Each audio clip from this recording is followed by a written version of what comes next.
I sat quietly at my graduation party, swirling soda in a plastic cup while my twin brother, Ethan, soaked up the spotlight that didn't belong to him.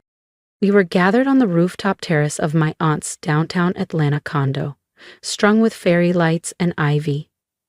The celebration was supposed to mark the end of my MBA program at Emory, but somehow, it had turned into a celebration of Ethan's new job, Senior Strategy Lead at Arden Tech. My mother beamed, topping off everyone's drinks. Our Ethan, heading into tech leadership already, can you believe it? I said nothing, just that morning I'd reviewed the finalized hiring records as the new Chief Strategy Officer at Arden Tech. I'd seen Ethan's embellished resume. I'd also seen who had signed off on his employment offer. Delaney, my father said, nudging me with a smile that didn't quite reach his eyes. Maybe Ethan can pull a few strings for you. I'm sure they have something junior, something entry-level to get you going. How generous. I actually already have something lined up, I said evenly. He raised a skeptical brow. Where? Before I could answer, Ethan jumped in, his tone light but laced with condescension. Dell's just doing some freelance work for now, trying to figure things out.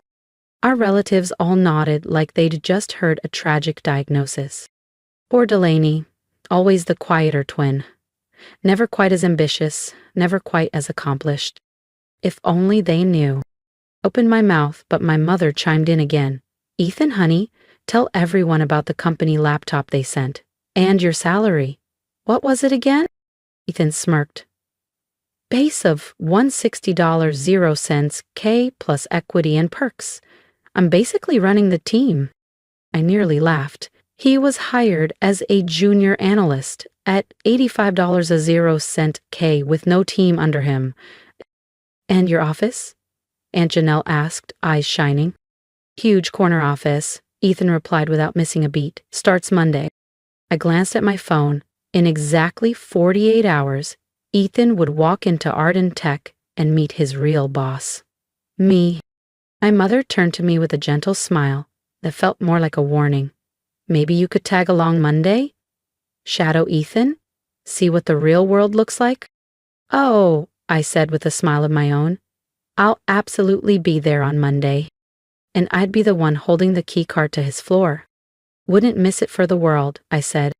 The party rolled on, more distant relatives clinking glasses with Ethan, offering him congratulatory toasts and offering me condolences veiled as pep talks. Your time will come, one said, with a sympathetic pat on my back. Not everyone can be an executive right out the gate, added another, as if I hadn't just finished my MBA at the top of my class. I excused myself to the kitchen, needing a moment away from the sugar-coated condescension.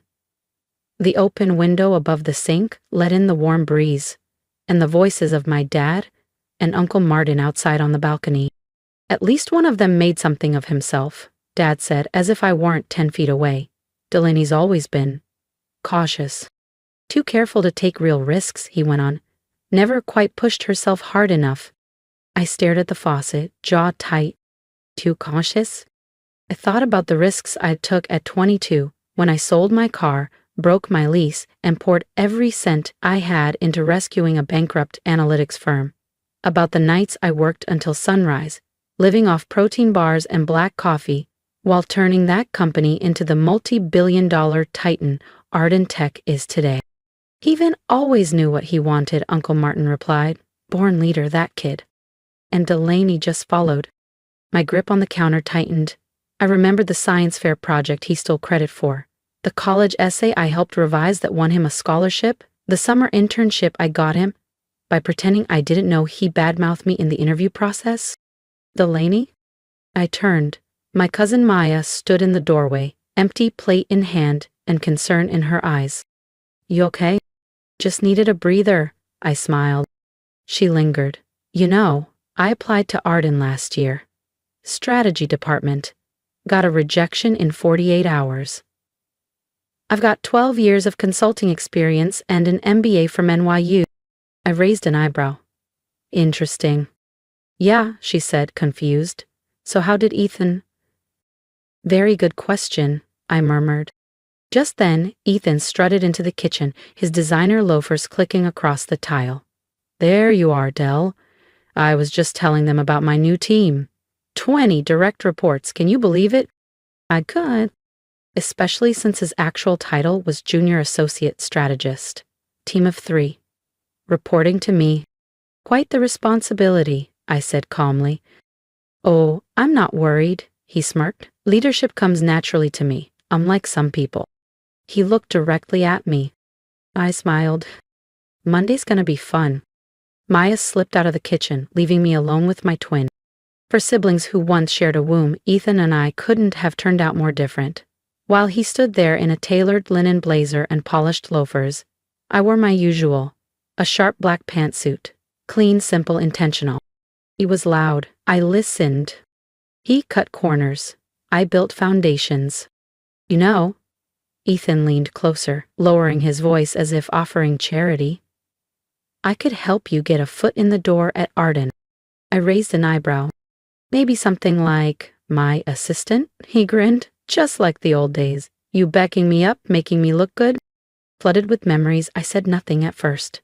The science fair project he stole, the group assignments in undergrad where I did all the work, the internships where my proposals got him the promotions, family gatherings where he told my stories like they were his. "That's generous," I said evenly, folding my arms. "But about your position—" "Oh, come on, Dell," he interrupted. "No need to be jealous." He chuckled like it was all a joke. "We can't all be executives. Some people are just better suited for support roles." I checked my phone. A new email had just landed from Arden Tech's HR. Final orientation list attached. There was Ethan's name, under Junior Strategy Coordinator. No team, no reports, and certainly not in the executive suite. "You're right," I said, tucking my phone away. "Monday will be enlightening." He frowned. "What's that supposed to mean?" Before I could answer, Mom's voice echoed from the terrace. "Ethan, come quick. Your dad's making a toast." He straightened his jacket and strolled out with a wink. I stayed in the kitchen a moment longer, then reopened the HR file on my phone. Ethan's actual offer letter. $85.00 K. Reports to Lara Chen, who reports to a director, who reports to me. Back on the rooftop, the party was winding down. Dad tapped his glass for attention. "To my twins," he began, locking eyes with Ethan, "on their graduation day." He barely glanced at me. "They may walk different paths, but today, we raise our glasses, especially to Ethan, for already securing an executive position at one of the top tech firms in the country. To success." "To success," the crowd echoed. I sipped quietly. Monday arrived clear and sharp. From the corner office on the 42nd floor of Arden Tech HQ, I watched the Atlanta skyline stretched beyond the glass. My assistant knocked gently. "MS Walker, your brother just arrived for orientation." I smiled and straightened the gold-etched nameplate on my desk. "Delaney Walker, Chief Strategy Officer. Let's make sure he gets the full Arden welcome." Through the security feed on my screen, I watched Ethan stroll into the lobby of Arden Tech like he already owned the place. His suit probably cost more than his starting salary, and the smug grin on his face said it all. He was still riding high on his fantasy. Instead of joining the orientation group gathering near the West Wing, he made a beeline for the executive elevators. "I'm sorry, sir," the security guard said, stepping in front of him. "This elevator is for executive-level personnel only. Orientation for new hires is down the hall." "There must be some mistake," Ethan laughed. "I'm the new senior strategy lead. I have a meeting with the CSO this morning." The guard checked his tablet. "I have an Ethan Walker listed for orientation, strategy division, entry-level coordinator." "Ordinator?" Ethan's smile faltered. "That can't be right. I have my offer letter right here." He rummaged through his leather messenger bag and produced the letter he'd been flashing around at my graduation party. The guard took one look and made a call. "Yes, I have someone here with a document that doesn't match HR records, possibly modified." I watched Ethan's face drop, color draining from his cheeks. "Modified? No, this is what I received," he insisted. "Just call the CSO, She'll clear it up. The CSO doesn't handle entry-level hiring, a new voice cut in. Is Sarah Mehta, our HR director, calm, precise, and holding the real offer letter in her hand. Mr. Walker, she said crisply, this is your official employment contract. Entry-level strategy coordinator, starting salary $58,000 0 cents. Reporting to team lead Marcus Hayes. Ethan blinked. No, that can't be. I was promised $160 0 cents K, a full team. A corner office? Falsifying offer letters is a serious violation, Sarah said, her voice firm but not unkind. However, since today is your first official day, and we believe this may have been a misunderstanding, we're willing to move forward. She gestured toward the waiting orientation group. Your cohort is right this way. I watched him follow her, stunned and silent, toward the West Wing. I turned from the monitor. Send in the morning reports, I told my assistant. Right on cue, my office phone rang. Delaney? Mom's voice crackled through the line. Something's wrong, Ethan just called in tears. There's been some huge mix-up at Arden. Can't you call someone there? Maybe talk to HR? I smiled faintly. How strange, I said, reaching for my coffee. I'll look into it. Actually, Mom, I said, voice calm. I can do better than that. Put Ethan on the phone. A moment later, his voice came through tight with panic and laced with bitterness. Delaney, you have to fix this. They're trying to humiliate me, some kind of mix-up or internal sabotage. I need you to come down and straighten this out. Come to the executive floor, I said evenly. Top level, corner office on the right. Just show your ID to security. Trust me. There was a pause. Wait. But I had already hung up. 20 minutes later, Ethan stepped into my office. His usual swagger was gone. His polished shoes didn't make a sound this time. He paused when he saw the view, the sweeping skyline of Atlanta, and then froze when his eyes landed on the plaque on my desk. Delaney Walker, Chief Strategy Officer. By ground in 10 minutes. What is this? He stammered. I stood, smoothing my blazer. Welcome to Arden Tech, Ethan. I'm Delaney Walker, CISO, and Department Head for Corporate Strategy, including, yes, the strategy team you were just hired to join. He sank into the nearest chair like someone had pulled the floor out from beneath him. The same suit that looked impressive on Saturday now seemed like a costume under the glare of the morning light. How long? He whispered. 3 years, I said. Remember that consulting work I was doing after grad school? I was helping rebuild a dying analytics firm. Took some risks, invested early, helped grow it, promoted last year. Why didn't you tell me? I let out a small laugh. Would you have believed me? You never asked. You were too busy telling everyone about yourself. I opened his file on my screen. Let's talk about this application. According to you, you've got 8 years of experience in strategic operations. While we were both in school? I can explain. Don't. I cut him off. Here's how this is going to go. You have 2 choices. Option 1, you walk away, and I make sure that the doctored offer letter disappears quietly, no damage to your reputation. His throat tightened. And option 2, you start as a strategy coordinator, entry level, no team. You work, you learn, you earn the title next time. You're serious? Dead serious, I said, walking toward the window. No more shortcuts, Ethan. No more taking credit for someone else's work. Just then, the door flew open. Our parents stormed in and stopped dead. Delaney?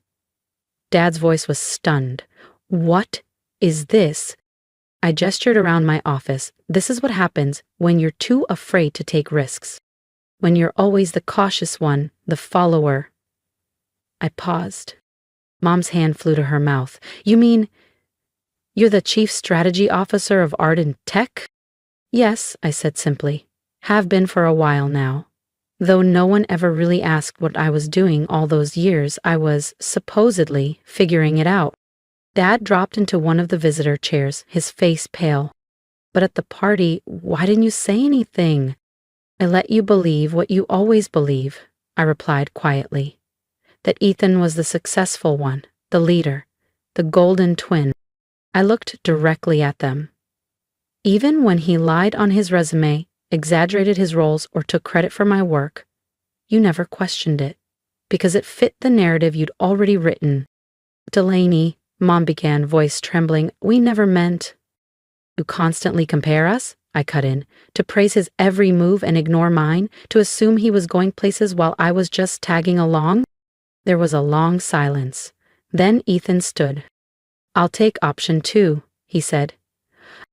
All three of us turned to look at him. The entry-level job, he clarified. I'll take it. And this time, I'll earn it. I studied him for a moment. For once there was no arrogance in his posture, no bluff. Report to HR, I said. They'll walk you through proper orientation.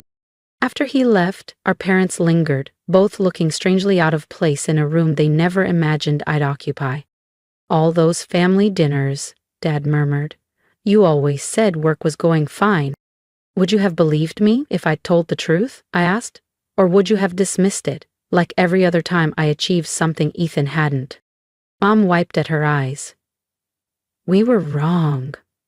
So wrong. Yes, I said, settling back into my chair. You were. Now, if you don't mind, I have a company to run. They rose and left quietly. In the months that followed, things began to shift. Ethan, stripped of his imagined superiority, proved surprisingly capable. He kept his head down, worked hard, asked questions. Slowly, he earned respect. Not for who he claimed to be, but for who he was becoming. Our parents stopped making constant comparisons. For the first time, they saw us as individuals, different paths, different strengths. 6 months later, I called Ethan into my office, again. He entered differently, shoulders steady, eyes direct. Your team lead says you're doing well, I said, reviewing the latest reports. Top performer in your group last quarter. He smiled. This time, it was real. I actually love the work, Ethan admitted, his voice calm. Really love it, not just the status I thought it would bring. I nodded. That's why I'm approving your promotion to Junior Strategy Manager. You earned this one, Ethan. For real. He smiled, not his old cocky grin, but something softer, grateful, real. Thank you, Delaney, not just for the promotion, but for stopping me from going further down that path, pretending, chasing titles, instead of meaning. Sometimes success isn't about being first or loudest, I said. Sometimes it's about being honest, doing the work, and moving forward the right way. As he left my office, I found myself thinking back to that graduation party 6 months ago, back when everything was a performance, when truth took a backseat to image. Now, everything was different. Sometimes the best revenge isn't public humiliation. It's giving someone the chance to discover their own truth. I picked up my phone to call Mom. There was still healing to do, but at least now we could start from honesty. I glanced out over the Atlanta skyline. The view from here? It's always better when you've earned it. If you've ever been overlooked, underestimated, or told to stay in your lane, I hope my story shows you that quiet strength and hard work do speak for themselves. I'd love to hear from you. Have you ever been the underdog in your own family or career? Share your story in the comments. Let's remind each other that success doesn't have to shout, it just has to be earned. And here's my advice. Don't chase validation. Build value. Don't match energy. Set your own pace. The best revenge isn't revenge at all. It's building something so real, no one can ignore it.